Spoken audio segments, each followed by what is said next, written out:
It's Christmas time and we are gonna talk about wreaths. I have been wanting to do a wreath workshop for a long time. Like, I would love to do a local workshop or actually just have a party with some friends, and I haven't done it yet, so we're just gonna do it here on YouTube. And I'm gonna start with the base pieces. I feel like a place where a lot of people make a mistake is to not use a wreath form. I'm gonna call this a wreath form, and I love the standard grapevine wreath. I got this at Hobby Lobby with the Christmas price. It was $6. This is in the regular section and it's normally $6 as well. So I'll kind of be pricing things as we go along here, but you're gonna need something for your base that will definitely save you a ton of time, and it will help it actually turn out round like what you want. And the fun thing about that is that it could mean oftentimes that you're using an old wreath that you've had for many years. Like, in my mind, this is the cheapest style of wreath that you can get for Christmas. The cheapest looking one, but it's super valuable because it will act as a wreath form. I went to Hobby Lobby and I did a bunch of wandering around. I hit the Christmas section, which is always really good. They have wonderful garlands, so be sure to check them out. I also love Michael's for garlands and sometimes Walmart, so check those places out. I like that you can actually feel the piece in real life and decide how quality you think it is. So there's two sections that I want you to go to in these craft stores. The Christmas section, obviously, and then I also want you to go check out just the regular floral section. Now, this time of year, they are probably not on sale, but I want you to think outside of the box beyond just evergreens and the normal Christmassy type of greenery, because that's where the magic happens. So here's some pieces that I found in Hobby Lobby. $6 a piece. So they will kind of start to add up, but if you are only making one wreath, it's not gonna be expensive at all. So I'm just gonna show you the different textures. You're looking for textures. And of course, if you have pine cones, anytime you have pine cones, they make the piece more believable. So bring on the pine cones. So we've got some that have long pine needles, you know, different textures. So different variety of greenery on the one stem. Those are good. This, I believe, is called Norfolk. This one was a little bit more. This was about $7. But you've got the like little tiny branches. We've got our pine cones. We've got different colors of greens. It's all about the variegation. That's our word of the day here. I feel like this is maybe a juniper greenery. It has like the little berries. If you find blueberries, that one's fun. Juniper with blueberries, that's what I mean, not just blueberries. And then I grabbed this one, which is very different, but it does have the little needles on it. Okay, so that's a good selection. Then I wandered over to the regular floral section in Hobby Lobby. I looked at the garlands first, and I feel like getting some broadleaf texture is really important. Now this one was a little bit more expensive. This was $31. I do think I got it on sale. I believe I got it on sale, but it's a very long magnolia garland. Okay, this is 6 feet. This is a good piece. I also got this 6-foot piece. I don't know if I like the color. We will see. We will find out here. This one's folded in half. Sort of a mossy texture, and I did like that. So this could be good. Then I went down the aisle that just had the little picks that were about $6 each. I would aim for about $6 each. Okay, so I grabbed things like olive branches. These might have a little bit too much yellow in them. I may not like these, but I can return them. So I grabbed these. I liked the sagey, sort of velvety leaves going on there. And then these, I literally think that this is for a fish aquarium or something, but good texture, okay? So different sizes of leaves, different colors of greens, maybe a little bit of berries, a little bit of pine cones. Then I want you to go into your yard and see what you have, or your friend's yard. Just ask their permission. I have cedar. Yay, we love cedar. Beautiful. I have some different berries, some pretty little leaves. I use these all through the fall. I think they're called bittersweet, actually. I think someone told me that on YouTube, that these are called bittersweet. So I got some of those leaves. And I have 2 holly trees, really big holly trees. I am blessed in this way. Oh, and I forgot, I got some just regular fir. What is that? Fir evergreen. So kind of get what you have. Boxwood be, oh, I have boxwood. I forgot to get that. I might go out and get some. Got some holly. So you're at the stage where you're just collecting all of your options, and then you're gonna start creating your work of art. Last but not least, I pulled up my Christmas bin. This is bin number 2 of 6. I'm pretty organized. Bin number 2. I have some, ooh, these are nice. These are originally from an old Hobby Lobby garland.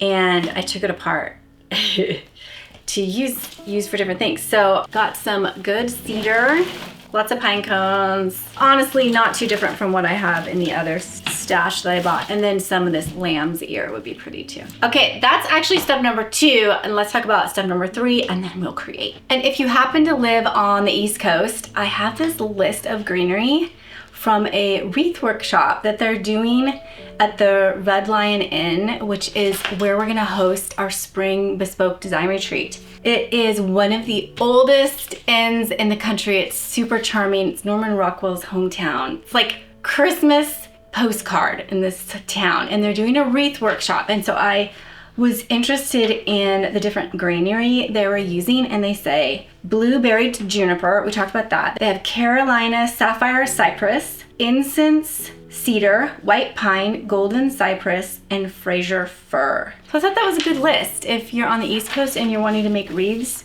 you probably have those things around you. Step number 3 would be to collect ribbon and bells. So I have a good variety here. My favorite place to buy ribbons is May Arts, or you can check Ribbon Bazaar. Those are both really good sources that designers and florists use all the time. Okay, but I got these on Amazon because it was quick delivery. So I am gonna recommend, ooh, I like that stripe one there.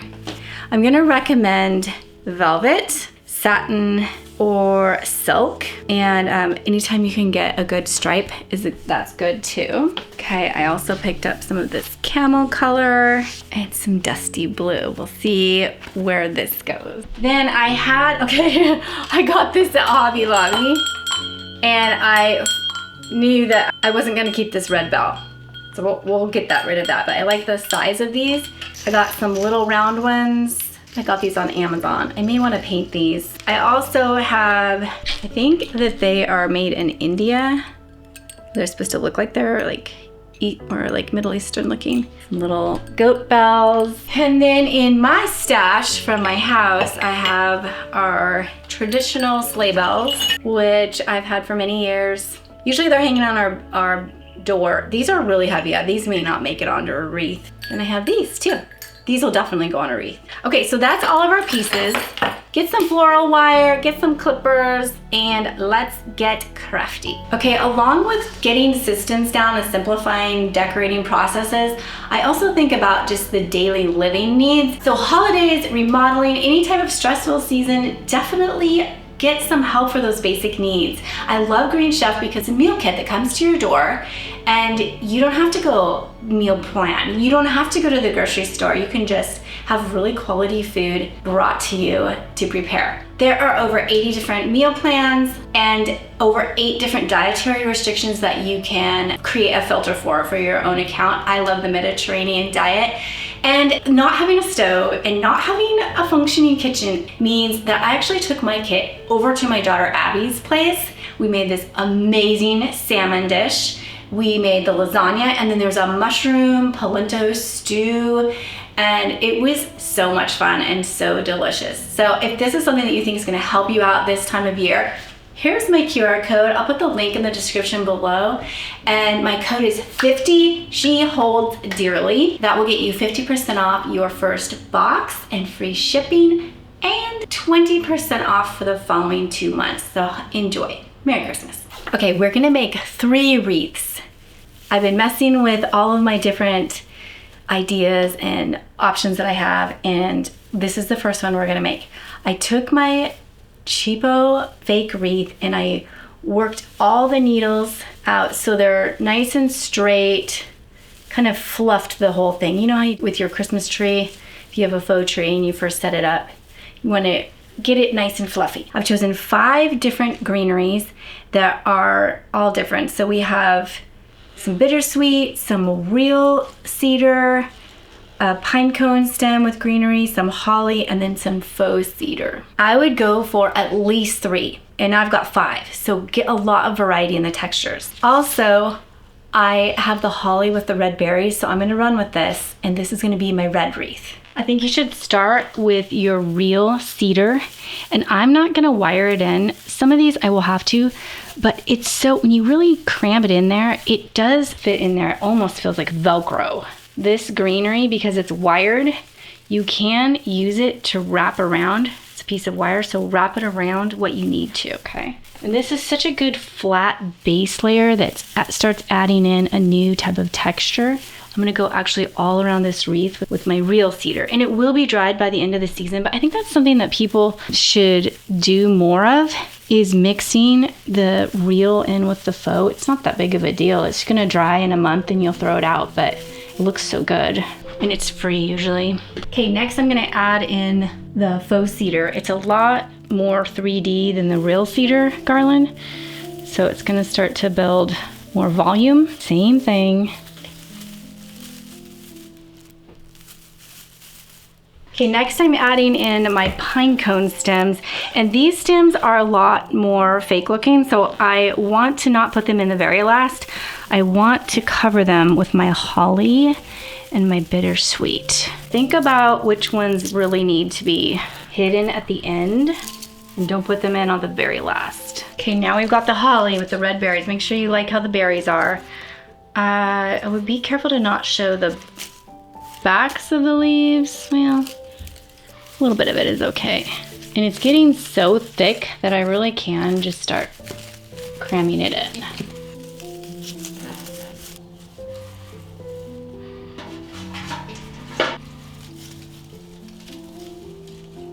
So I am going to use these bells from Hobby Lobby, but they look kind of cheap and definitely modern. So we're gonna take off this, actually take off the twine and the bow.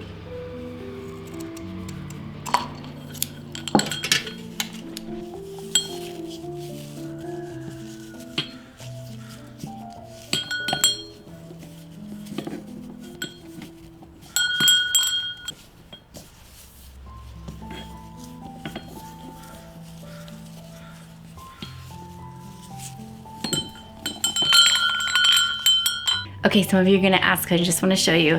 I actually hot glued these. I just made 3 different bows. It's trending to, if you have a one color, to do like different variations of it. So that's why we have some different reds going on. You can watch my trending video that I did last week. I'll put the link somewhere around here. Anyway, so I stacked the 3 bows on top of each other. I hot glued them. On the back, I just put a little wire through the back bow, right where the knot part is, and then twisted the 2 stems. And this is gonna go into the wreath. Okay, for the next wreath, I want to work in this magnolia garland. I feel like it's too big to actually use the entire garland on here. Might be a little too many leaves.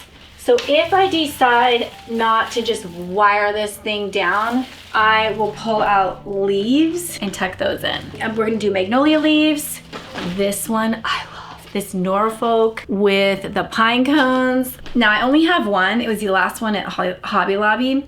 So I may cut these stems with wire cutters so that I can actually spread them all around the wreath. And then we'll do some good old real cedar from my yard and some bittersweet. So just 4 on this wreath. Now, if you love this type of thing and you want to make more things for Christmas, I have a whole series that I created. I did it in 2023, I did it in 2024, and it was called Handmade Holidays. Some of you went through it. I didn't have time to redo a whole new series for 2025, but what I did do was package up the last year's course. It's 24 different handmade items for Christmas, and I walk you through like week by week getting you ready for Christmas and making it all handmade. And so there's gifts, there's baking, and lots of decorations, gift wrap, that kind of stuff. If you didn't go through it last year, you would enjoy it. So it's called Handmade Holidays, and I will link that for you in the description. Then you can work on it flat like this, but then towards the end, hang it up so you can kind of see how everything falls and, you know, what's out of balance. And then finish it as it's hanging.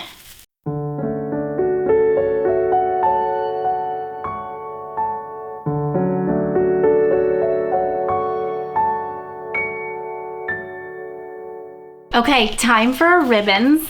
And we're gonna use this sort of chocolate milk color, dusty blue, and then our stripes, our brown stripes. And do a similar technique as we did on the last one where we tie bows, we hot glue them together, and the bottom one has a wire twisted through it that we can then stick right here. Then we'll have bells hang down in the middle. I'll show you the bells.